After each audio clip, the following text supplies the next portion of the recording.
Alors pour faire l'inventaire des forces qui s'exercent sur une moto dans différents cas de mouvement, on peut étudier ces différents cas. Donc si une moto avance en se laissant aller, elle aura le poids. Donc cette force rouge vers le bas, c'est la force pesanteur qui s'exercera sur elle, et ce poids sera compensé par le fait que les roues sont repoussées par la route. Donc il y a des résistances du support sur les deux roues, donc, et ça se compense. La moto ne s'envole pas, la moto ne s'enfonce pas. Donc toutes ces forces s'annulent, et on revient au point de départ pour les forces verticales. Après, il y a des forces horizontales. Il y a la force de frottement vers l'arrière au niveau de l'air. Donc l'air repousse la moto pendant qu'elle est en train d'avancer en se laissant aller. Et les roues frottent aussi sur le sol. Il y a des frottements sur le sol. Et donc toutes ces forces de frottement, il faudra en dessiner 3 en fait. Toutes ces forces de frottement ralentissent la moto. Et donc si on regarde la force totale, elle est non nulle. On est démarré ici, on est arrivé là. Et donc la force totale, si on veut la représenter, il faudrait faire une flèche qui va du départ à l'arrivée, donc une force vers l'arrière. Donc la somme de toutes les forces qui s'exercent sur la moto, c'est une force totale qui va du démarrage vers l'arrivée. Ça va? Donc les forces non nullées vers l'arrière, c'est comme si la moto était repoussée, comme si on est en train de pousser sur la moto ici. Et donc on la freine. Elle ne sait plus continuer, son mouvement était par là, mais elle est freinée par les forces qui s'exercent sur elle, et donc elle ralentit doucement. Voilà, pour la moto qui se laisse aller doucement. Pour la moto qui accélère maintenant, elle a toujours du poids qui s'exerce sur elle, force pesanteur. Elle a toujours les résistances du support. Sur les deux roues, il y a donc des forces qui s'exercent vers le haut, qui compensent ce poids exactement. Elle ne s'envole pas, elle ne s'enfonce pas. Comme elle est en train d'avancer, elle a des frottements du sol qui la freinent, et des frottements de l'air qui la freinent. Donc tout ça est en train de la freiner, c'est les frottements. Alors comme on a envie qu'elle accélère, quand on veut accélérer, il faut appuyer sur l'accélérateur, je ne sais pas, oui non, c'est au niveau de la main pour la moto. Donc on donne un petit peu de moteur, donc on essaie de donner une force au niveau des roues, et les roues vont donc appuyer sur, les roues sont souvent motrices à l'arrière sur les motos, et donc les roues vont appuyer sur le sol. Donc si on dessinait les forces sur le sol, on devrait dessiner quelque chose qui va vers l'arrière. Donc ça c'est les forces des roues sur le sol. Mais on n'écrit pas les forces qui s'exercent sur le sol. Ce qu'on écrit, c'est les forces sur la moto. On fait l'inventaire des forces sur la moto. Et donc nous, ce qu'on va avoir, ce n'est pas l'action. Les forces de la roue sur le sol, c'est la réaction. Donc cette-ci, la jaune, c'est la force de réaction du sol sur les roues. Parce que le moteur fait tourner la roue qui appuie sur le sol vers l'arrière, on a une réaction du sol sur la roue qui fait avancer la moto. Alors cette force est proportionnelle au gaz qu'on met, à la force motrice qu'on demande au moteur. Et ici, quand on veut une moto qui accélère, on veut une force totale non nulle et qui permet à la moto d'aller plus vite, donc avoir un mouvement qui la pousse dans le dos, qui l'accélère. On veut donc la force totale. Dans ce cas-ci, elle est vers l'avant. Donc si on part du départ, qu'on additionne toutes les forces, au final, c'est comme si on avait juste la force qui va du départ à l'arrivée, une force totale différente de 0 et vers l'avant. Donc on a une accélération du mouvement vers l'avant.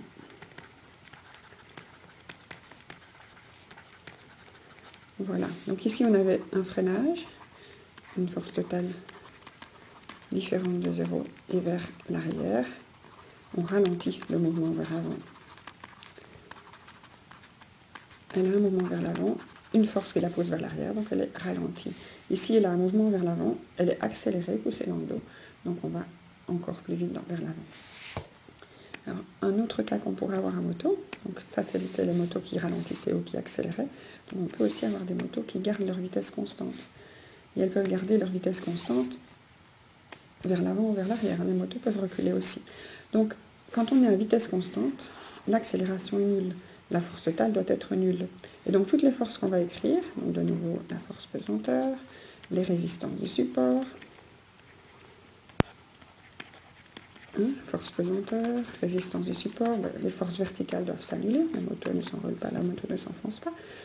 Les forces horizontales maintenant, on a, si la moto avance, les forces de frottement s'opposent au mouvement, donc si la moto avance,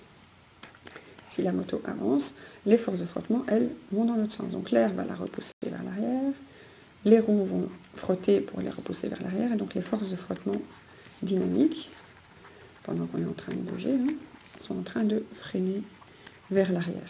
Si on veut que la moto avance à vitesse constante, il faut donner des gaz. Il faut donner des gaz qui vont donc agir sur le sol, force des roues sur le sol, et celles-là, je ne les ai pas représentées parce que c'est sur le sol, et donc la réaction à cette action, donc la force de réaction du sol sur la roue cette fois, donc une réaction à l'envers, donc plus des roues sur le sol, mais du sol sur la roue, va être tout à fait bien dosée si on veut rester à vitesse constante pour revenir au point de départ. Donc on veut que le départ de toutes mes forces soit égal à l'arrivée de toutes mes forces, revenir au même point de départ. Et donc dans ce cas-ci, F tot égale 0. Donc on a un point de départ est égal au point d'arrivée. Donc pas de force. Donc la moto, elle a son petit bonhomme de chemin et elle le garde. Elle conserve son mouvement. Conserve sa vitesse. Elle n'est pas accélérée, elle n'est pas freinée.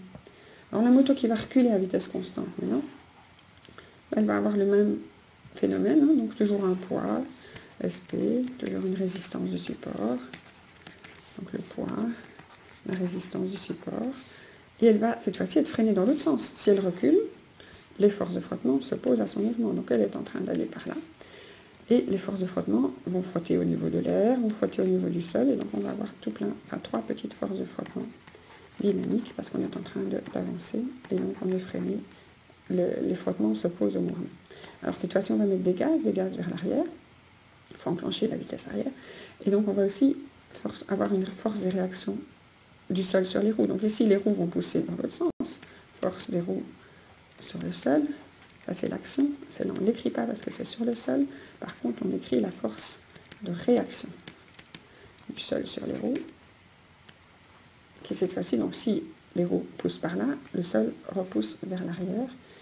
Et donc, on est en train de reprendre de la vitesse. Donc, la force de réaction du sol sur les roues, quand on donne un peu de gaz en marche arrière, elle va dans ce sens-là. Et donc, on se retrouve de nouveau au même point de départ. La force totale est égale à 0. Le départ est égal à l'arrivée, il n'y a pas de force. Donc la vitesse qu'on avait, on la conserve. On conserve vitesse vers l'arrière, comme la force totale était nulle.